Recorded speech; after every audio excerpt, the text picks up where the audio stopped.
السلام علیکم ورحمۃ اللہ وبرکاتہ۔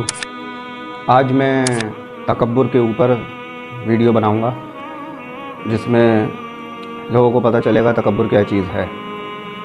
زیادہ تر جو عام تکبر ہوتا ہے وہ تو لوگوں کو پتہ ہوتا ہے، جو اصلی تکبر ہے جو آج کل عام ہے وہ کون سا تکبر ہے وہ آپ کو آگے کی ویڈیو میں پتہ چلے گا۔ اور میں کوئی بھی بات بولتا ہوں وہ حدیث کے ساتھ بولتا ہوں۔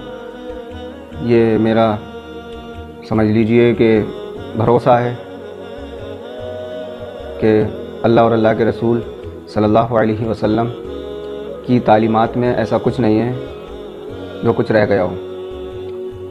تو میں وہ چیزیں نہیں کرتا ہوں جو اللہ اور اللہ کے رسول کی بات میں نہیں ہو، میں اسے بالکل چھوڑ دیتا ہوں۔ تو وہی چیز کرنا چاہیے جو اللہ اور اللہ کے رسول کی بات میں ہونا چاہیے، قرآن یا حدیث میں ہونا چاہیے، اور جو چیز نہیں ہے تو اس کی کرنے کی کوئی دلیل ہے نہیں۔ اب میں کوئی پکی بات بول رہا ہوں تو مجھے اس پہ بھروسہ ہے، کیونکہ یہ اللہ اور اللہ کے رسول کی باتیں ہوتی ہیں جس چیز کے اوپر میں بھروسہ کرتا ہوں۔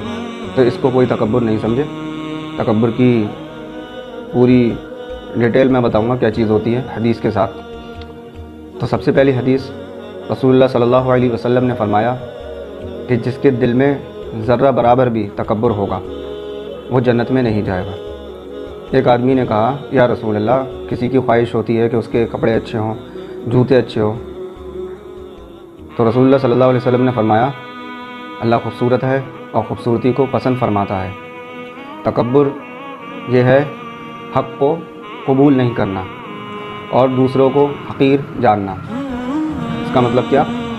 کہ جو لوگ حق قبول نہیں کرتے ہیں صرف اس وجہ سے کہ میں اس سے زیادہ قابل ہوں، میرے پوروج اس خاندان سے ہیں کہ میرے پاس اتنا علم ہے۔ اگر میں کسی عالم کے پاس جاؤں اور اس سے کہوں قرآن میں لکھا ہے کہ اللہ کے علاوہ کسی اور سے مدد نہیں مانگنا ہے،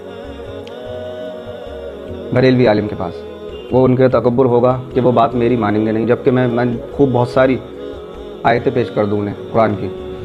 اس لیے نہیں مانیں گے، وہ سوچیں گے میں اتنی سالوں سے عالمات پڑھ کر اتنی سال میں علامہ بناؤں اور مفتیات کریے میں نے، تو میں کیسے مان لوں اس کی بات؟ یہ ہوتا ہے گھمنڈ، یہ ہوتا ہے تکبر۔ میں نے کیسے مانی؟ ایک عام انسان ہے، اس کے پاس آئی حدیث یا قرآن کی آیت، اس نے پڑھی اور مان لی۔ اگر آپ سوچتے ہیں کہ عام بندے کو قرآن یا حدیث سمجھ میں نہیں آتی ہے تو پھر مولانا نے، ہر فرقے کے مولانا بڑے بڑے جو ہے انہوں نے ترجمہ کیوں کرائے عام بندے کے لیے پڑھنے کے لیے اردو میں؟ اسی وجہ سے کرائے، ورنہ عربی تو بڑے بڑے علاماؤں کو آتی ہے۔ تو یہ صرف تکبر ہے اور یہ فرقہ پرستی ہے، اور فرقہ پرستی کی وجہ سے ان میں آ گیا تکبر، بس۔ اب دوسری بات کیا تھی اس حدیث میں؟ کہ حقیر سمجھنا دوسرے کو۔ اگر میں خوب اچھا لباس پہنتا ہوں تو اس کی وجہ سے میں دوسرے کو حقیر سمجھوں کہ مجھ سے اچھا لباس نہیں پہنا ہے یا مجھ سے اچھے جوتے نہیں ہیں، مجھ سے اچھا دکھنے میں نہیں ہے، یہ کالا ہے یا گورا ہے، یا اس کے پاس خوبصورتی نہیں ہے، یا میرے پاس اتنا پیسہ ہے اس کے پاس نہیں ہے۔ تو یہ بھی تکبر میں آتا ہے، اور اس چیز سے بچیں، کیونکہ محمد صلی اللہ علیہ وسلم نے فرمایا کہ ذرہ برابر بھی تکبر ہوگا۔ اب کچھ لوگ ہوتے ہیں کہ جو بہت ہی زیادہ پیسے میں ٹھیک ہوتے ہیں، لیکن ان کے کپڑے، ان کے لباس ایسا ہوتا ہے جیسے کوئی بہت غریب انسان ہے۔ تو اس کی بھی اجازت نہیں ہے اسلام میں، کیونکہ اس حدیث میں محمد صلی اللہ علیہ وسلم نے فرمایا اللہ خوبصورت ہے اور خوبصورتی کو پسند کرتا ہے۔ تو اس چیز سے سمجھیں۔ اس کے اوپر بھی ایک حدیث ہے تو وہ بھی میں بتاؤں گا۔ اس حدیث میں بھی یہی سب ہے کہ جو لوگ اپنے آپ کو برے کپڑوں میں دکھاتے ہیں، تو یہ جو صوفی ٹائپ بننے کی کوشش کرتے ہیں اور برے کپڑے پہن لیتے ہیں بالکل عجیب سے، جبکہ پیسہ ان کے پاس ٹھیک ہوتا ہے۔ تو اسی کے اوپر ایک حدیث ہے کہ ایک صحابی فرماتے ہیں کہ ایک دن میں رسول اللہ صلی اللہ علیہ وسلم کی خدمت میں حاضر ہوا اور میرے کپڑے بہت برے تھے۔ تو رسول اللہ صلی اللہ علیہ وسلم نے فرمایا کہ تمہارے پاس مال ہے؟ تو میں نے کہا جی یا رسول اللہ، اللہ نے مجھے بہت نعمت سے نوازا ہے۔ تو فرمایا محمد صلی اللہ علیہ وسلم نے کہ کس قسم کا مال ہے؟